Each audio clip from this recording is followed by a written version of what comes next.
Oi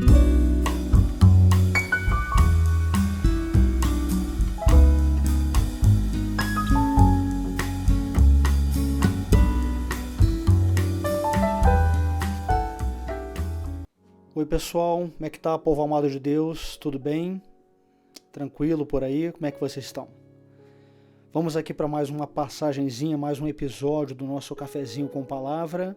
Eu quero ler com vocês a passagem que está aqui no capítulo 3 de Atos dos Apóstolos, e para que a gente possa compartilhar aqui algo a respeito de comodismo, né, de recebermos qualquer resposta quando respostas determinantes elas não nos são dadas no tempo que nós queremos. Leia comigo a partir aqui do versículo 1 do capítulo 3. Diz assim: certo dia Pedro e João estavam subindo ao templo na hora da oração, às 3 horas da tarde. Estava sendo levado para a porta do templo chamada Formosa um aleijado de nascença, que ali era colocado todos os dias para pedir esmolas aos que entravam no templo. Vamos subir um pouquinho aqui para vocês conseguirem acompanhar comigo. Então diz assim: vendo que Pedro e João iam entrar no pátio do templo, pediu-lhe esmola.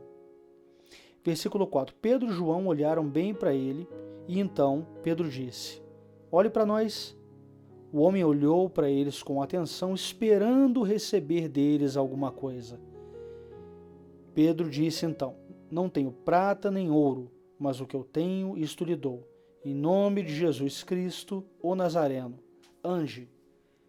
Segurando-o pela mão direita, ajudou-o a levantar-se. Imediatamente os pés e os tornozelos do homem ficaram firmes. Ok, pessoal, o primeiro evento de destaque com vocês aqui que eu quero dar, eu vou voltar aqui um pouquinho, tá, para que vocês consigam acompanhar comigo. Primeiro evento de destaque aqui que eu quero dar é a questão de ser posto para pedir esmolas, ok? Então, o homem era um aleijado de nascença e ele era colocado costumeiramente sempre na mesma posição. Esse quadro aqui se assemelha muito àquele que você deve conhecer de pessoas com problemas, aleijados, doenças, alguma chaga nas pernas, no corpo, que ficam sentados à frente de bancos, de caixas automáticos, né? E a gente costumeiramente passa e às vezes até conhece a pessoa de longa data, sabe que aquela pessoa costuma ficar ali. O quadro é exatamente esse, tá? Aquele homem, ele era, a palavra diz que ele era posto rotineiramente ali em busca de esmolas, né? Quer dizer, na verdade, se a gente for descer aqui no cerne da questão, cura aquele homem ele já não procurava mais, porque ele era, versículos à frente aqui você vai encontrar ali pelo capítulo 4 ou 5, que aquele homem tinha mais de 40 anos de idade. O milagre operado teve uma grande repercussão ali no meio, né, não só dos discípulos de Jesus, mas da comunidade que o conhecia. O fato é que aquele homem ele se acostumou já décadas e décadas em não receber a solução para o seu problema, uma vez que ele era aleijado. E ele então entrou numa rotina de ser posto sempre naquele local, né, um local de passagem, um local costumeiramente ali você tinha passagem de turistas, pessoas que vinham para adentrar no templo, para cultuar. Depois, na suplementação que eu vou fazer a respeito da localização geográfica da porta chamada Formosa, você vai entender melhor o porquê daquele homem ali. O fato que é digno de destaque é que mendigar nessa condição daquele homem nada mais é do que esperar por receber qualquer coisa, ao invés de você receber a resposta crucial, determinante para a sua vida. É precisamente isso, né? É se colocar numa posição de comodidade e rotina. Isso é pedir esmola, né? Ao invés de você receber uma resposta definitiva que soluciona o teu problema, você recebe menos. Recebe alguma coisa. Precisamente alguma coisa é isso, né? É esmolar. Inclusive, o termo esmola, só a título de curiosidade, né? No grego, ele é uma palavra que eu não sei pronunciar direito, chama elemousune, e do grego ela significa misericórdia, piedade. Então, de fato, uma pessoa que ela está em busca, né, de esmola, muitas vezes o que ela está precisando não é o valor em si, né? O dinheiro em si que ela vai receber, mas o que ela espera receber numa atitude daquele que vai contemplar ela com uma esmola é, na verdade, agir por piedade, por misericórdia, o que muitas vezes nos falta, né? Para ajudar essas pessoas. Certo? Então, esse é o primeiro ato digno de destaque que eu queria frisar aqui, né? Que aquele homem estava acomodado, né? E já não buscava mais a resposta determinante para a vida dele, mas como a própria palavra diz aqui no verso, aqui em cima, ó, né? Diz aqui, ó, a partir do versículo 5, né? O homem olhou para eles com atenção, esperando receber deles alguma coisa. Então já não era mais a resposta, era apenas alguma coisa.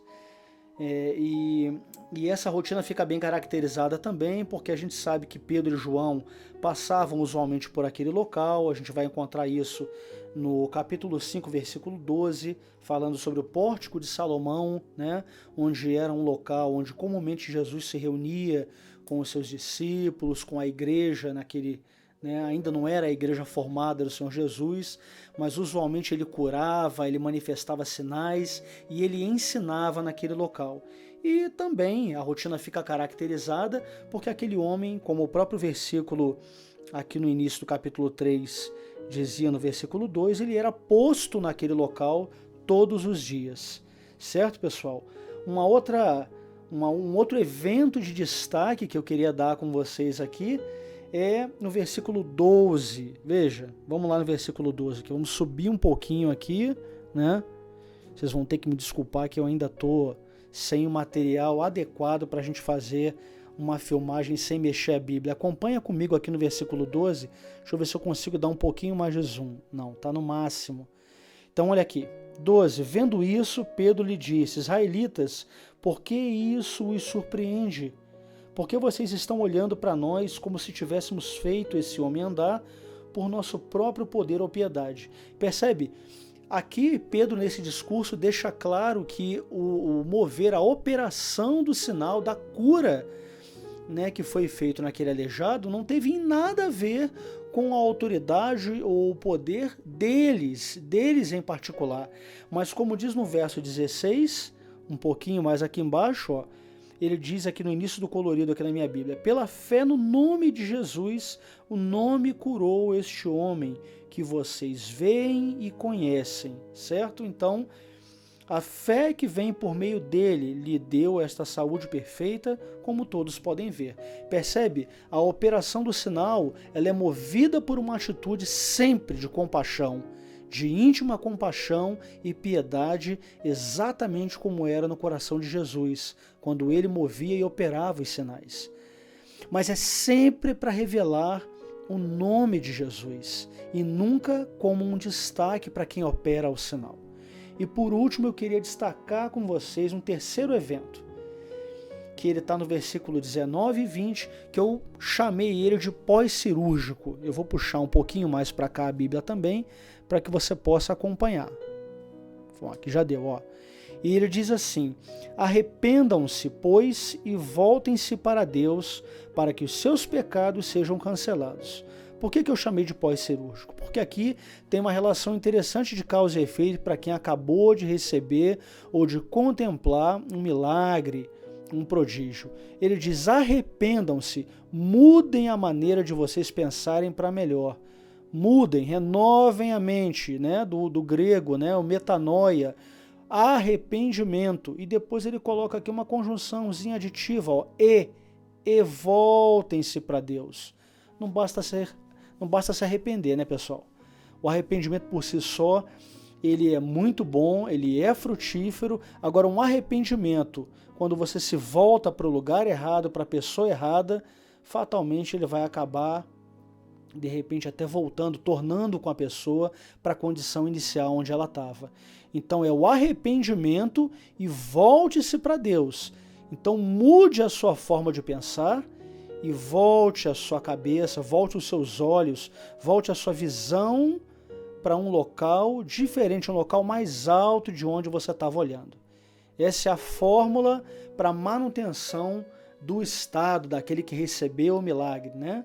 Recebeu foi contemplado ali, né, com o milagre de Deus. Certo, pessoal? É isso. Eu vou parando por aqui, senão fica muito extenso. Espero que você tenha sido profundamente abençoado, tá? Um forte abraço, um beijão em todos vocês e até a próxima. Oi pessoal, voltando rapidinho aqui só com um suplemento arqueológico para enriquecer. Essa aqui é uma visão em perspectiva e uma planta baixa do templo do século I, né? Ali no templo de Jesus, onde os judeus cultuavam, tá? Então a Porta Formosa é essa aqui, ó. É a porta que ela separa, na verdade, o átrio aqui dos gentios, externo, para o local de culto dos judeus ortodoxos realmente, tá? Então esse número 7 é o átrio das mulheres e a Porta Formosa, que era uma porta de altíssimo valor, né? As fontes dizem que era uma porta de bronze, de ligas metálicas valiosíssimas, né? E diferente das todas as demais portas, eram cerca de 9 portas que davam acesso a esse ambiente interior aqui, né? Particularmente o átrio das mulheres aqui, tá? Era a Porta Formosa. Então, aqui uma condição particular é que ficava o gasofilácio. Então, as ofertas, o dinheiro, na verdade, de quem entrava, né?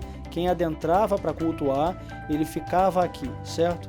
Então, o aleijado estava parado aqui na frente. Providencialmente, a nossa analogia com um banco, um caixa automático, né? Porque quem adentrava com o dinheiro, certamente depositava aqui, tá bom? Só para ilustrar melhor a passagem aí. Valeu!